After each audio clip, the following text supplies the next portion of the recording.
The thrilling story opens in a forest area where several workers are cutting down trees to clear land for the timber industry and to make way for a road, likely planned by the government. Suddenly, one worker who is working alone is attacked by an unknown force and dragged away before he can even scream, dying on the spot. Who was it, and how could it move so fast that it killed a man without giving him any chance to react? When the remaining workers return, their supervisor realizes one worker is missing and repeatedly tries to contact him over the walkie-talkie, but there is no response.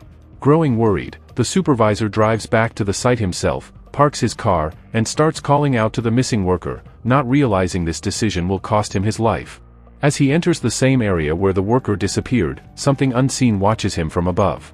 The moment he hears a sound and looks up, he panics and tries to run, but the hybrid creature attacks instantly, drags him into his own car, and brutally kills him, splattering the windshield with blood and leaving the body so badly mutilated that it would be nearly impossible to identify. Strange incidents begin to occur throughout the forest, and the story then shifts to a city officer named Paul, who sits alone in his garden deep in thought, clearly troubled by problems in his personal life. Paul and his partner Kevin are assigned a case and head to the investigation site, where they meet a man named Tan who runs a horse stable and reports that one of his horses went missing that morning despite searching everywhere. After reviewing the details, Paul suggests the stable door may have been left open and the horse likely wandered into the forest, assuring Tan they will find it soon, though neither officer takes the case very seriously. After going off duty, Paul visits his son and learns that his wife is no longer living with him and has moved back in with her parents, a situation Paul accepts without much reaction before taking his son home. While cooking, Paul's son innocently asks when his mother will come back to live with them, a question Paul cannot answer, so he changes the subject.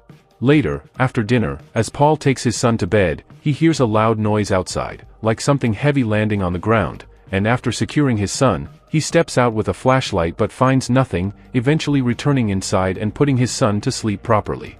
The next day, when Paul's partner Kevin arrives at his house to pick him up, he is completely shocked to see huge claw marks on the ground. Kevin immediately calls Paul outside and shows him the tracks, and Paul is stunned because they are far larger than even a lion's paw prints. What kind of animal could have come here and then disappeared back into the forest? Paul remembers hearing strange noises the previous night and realizes they may have been caused by the same creature. As they follow the tracks into the forest, the prints suddenly vanish, but they notice deep claw marks gouged into tree trunks, making the situation even more disturbing and convincing them that a wild animal has entered the city, posing a serious safety threat to residents. Paul cannot take this lightly, so after returning to the station he immediately contacts the Forest Department, the agency responsible for wildlife management, and reports that an unknown animal may be roaming free and moving toward the city. However, after some investigation, the department tells him they have no records of such an animal, leaving Paul confused about where to even begin, especially with multiple pending cases already on his plate. Because these incidents are happening near his home, Paul feels compelled to act for his son's safety.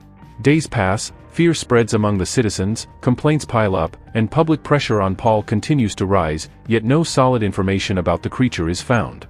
Desperate to calm the public, Paul finally makes the difficult decision to announce that the animal has been captured and relocated, giving the citizens a sense of relief and allowing life to return to normal, even though the truth remains unknown. Later, Kevin is shown working at Paul's desk when he notices a drawer containing photographs of Paul's son playing in the snow, which shocks him because Paul had never mentioned having a child, raising questions he decides to ask later.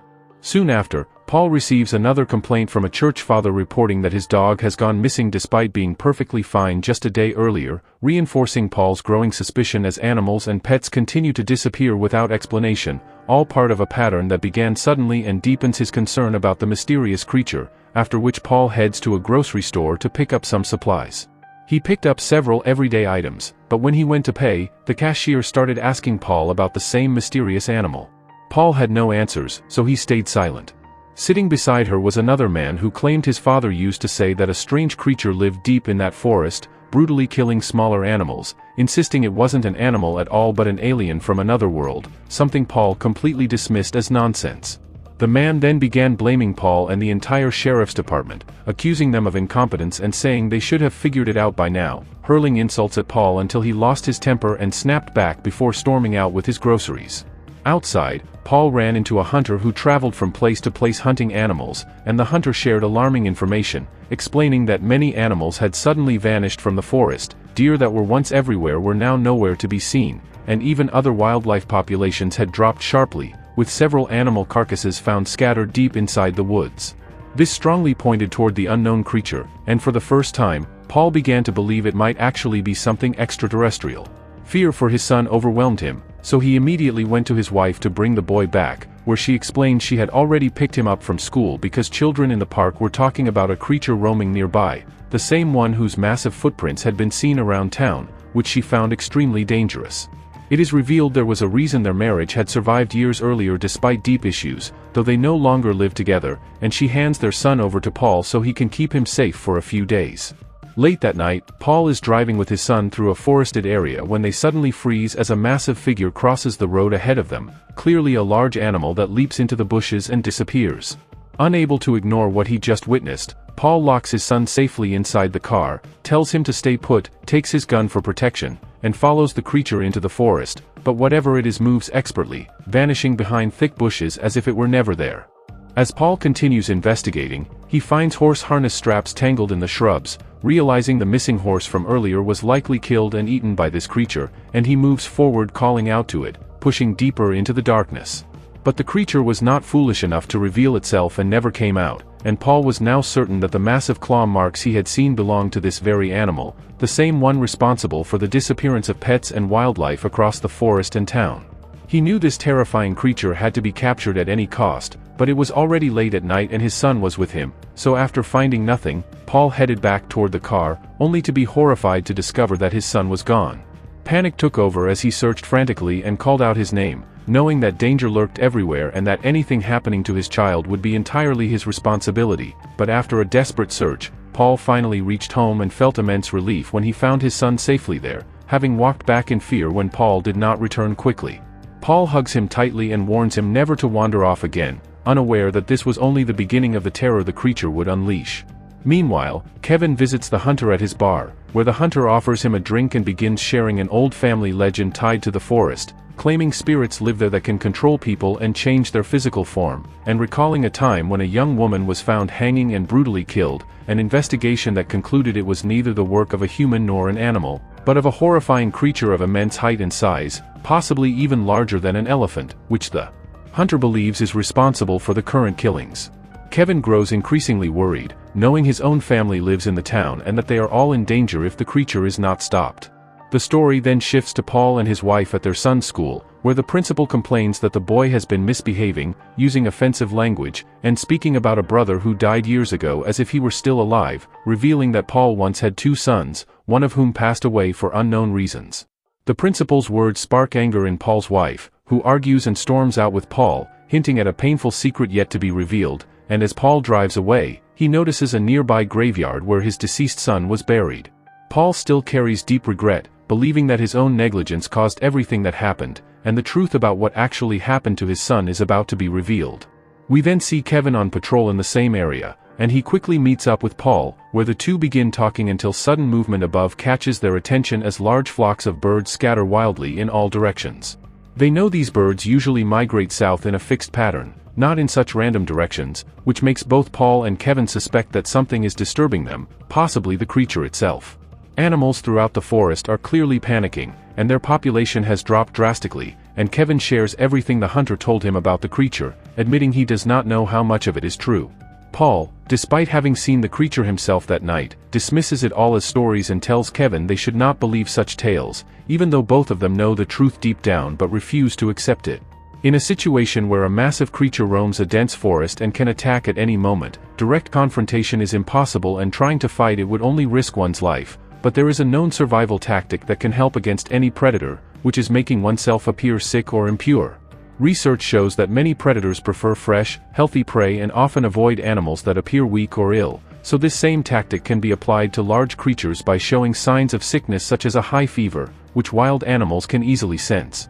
As for drawing the creature out of the forest to eliminate it, the logic is simple, since it feeds on forest animals and requires large amounts of meat. The sheriff's department could place large quantities of meat in one location in the city, and the smell would naturally attract the creature.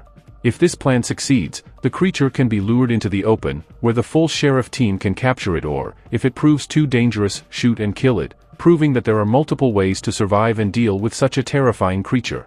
Late at night, Kevin is shown talking with Paul's wife, wanting to understand what caused Paul and his wife to suddenly separate, and she finally reveals the truth that they once had 2 sons and lived what seemed like a perfect, stable life. One day, while she had gone out shopping, Paul stayed home with the children, but while he was busy with work and not paying attention, one of their sons fell into the swimming pool and drowned, leading her to blame Paul entirely for the tragedy, believing he was careless, irresponsible, and failed to protect their children, which is why she distanced herself from him to ensure the same thing would never happen to their surviving son. Kevin realizes this is a deeply personal matter and chooses not to say much. The story then shifts to Paul, who returns home exhausted from a long day, feeling completely alone, when he suddenly receives an emergency call from Tan, the man whose horse had gone missing, prompting Paul and Kevin to rush to his place. There, a panicked Tan is walking around with a gun, claiming he saw the massive creature that killed his horse and tried to break through another door, while Paul attempts to calm him down by insisting it must have been another animal and that such giant creatures exist only in stories, still trying to deny the reality. Suddenly, they hear rapid movement behind them, terrifying both officers, but Paul moves forward with his revolver to investigate, and what he witnesses is horrifying beyond belief. The very creature everyone has been talking about, massive in size and moving at an unimaginable speed. Paul is about to shoot, but the creature escapes into the forest, and with it being night, they are unable to investigate properly and decide to wait until morning, when at first light, Paul and Kevin find deep claw marks all around the wooden house, confirming the creature's presence. The claw marks were enormous, far larger than those of any tiger or wild lion, proving that the creature truly exists and that if it is not stopped, it will continue killing people. Later, Paul and his wife are seen having breakfast with their son, who repeatedly says he wants to live with both of them together, something even they do not know when or if it will be possible, so they gently calm him down. That night, as Paul drives through the forested area, he spots a dead deer on the road and steps out with his gun to investigate, but strange sounds suddenly come from the bushes, and before he can react, the creature lunges at him. Thankfully, Paul is not injured, but he gets a terrifyingly close look at the creature, quickly jumps back into his car, and speeds away in fear. Deeply shaken, Paul immediately goes to Kevin and tells him everything about the close encounter, realizing that if he had been even a second slower, he would have been killed, and from that moment on, Paul fully believes in the creature's existence, something Kevin had already been sure about. The next day, 3 hunters are shown moving through the same forest to hunt animals, unaware that something is stalking them, and despite having guns, they are attacked all at once by the creature before they can react, leaving them so badly injured that they cannot even move. Shortly after, Paul happens to pass through the same route, haunted by visions of how his son died, when he suddenly encounters a severely wounded hunter begging for help, prompting Paul to rush him to the station as quickly as possible so he can receive medical treatment. Paul begins questioning the injured hunter in detail, trying to piece together exactly what happened in the forest.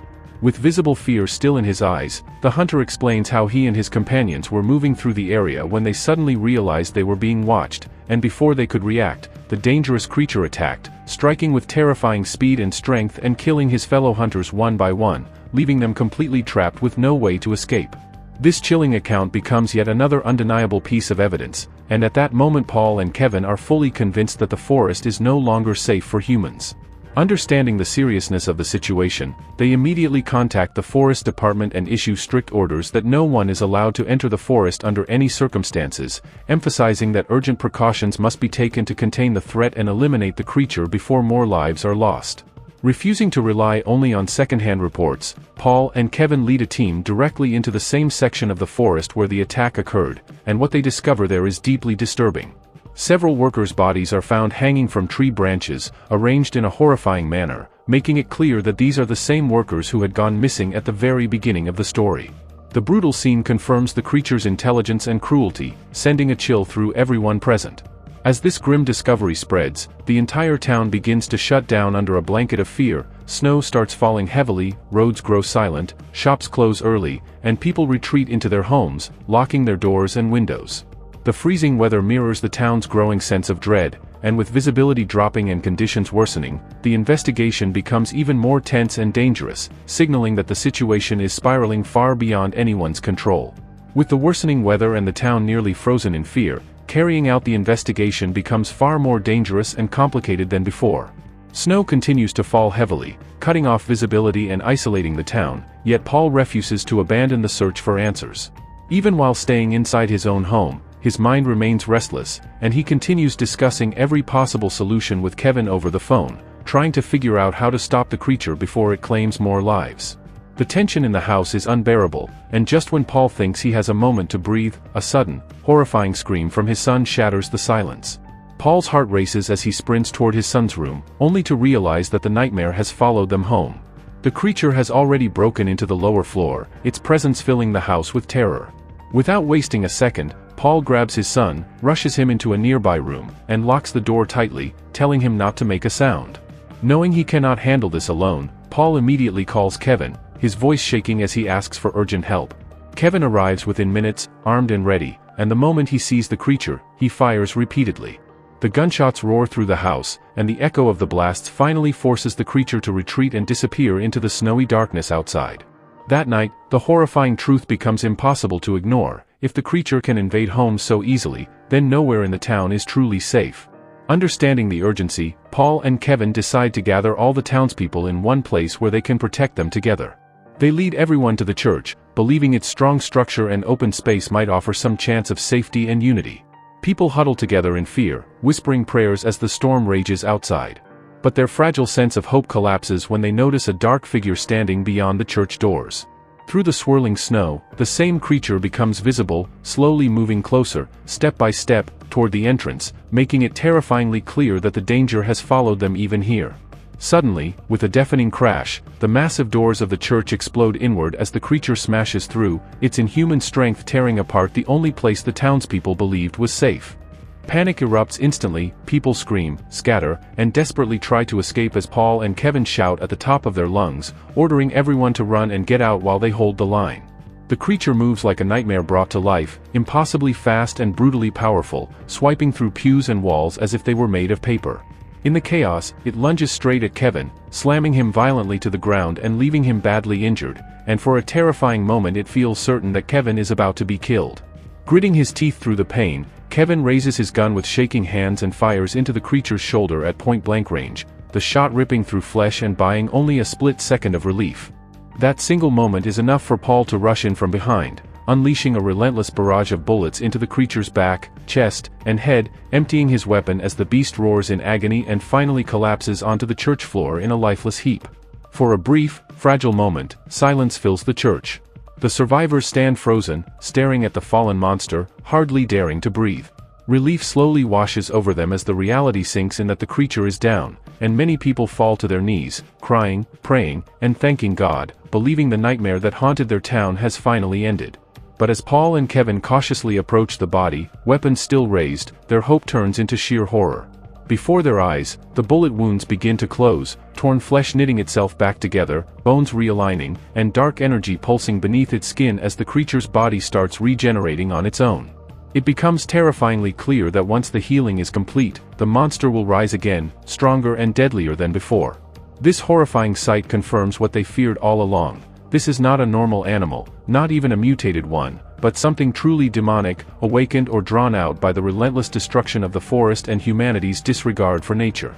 Their dread deepens even further when they look outside the shattered church and see more of these creatures emerging from the darkness, their massive silhouettes surrounding the building and spreading out across the town in every direction.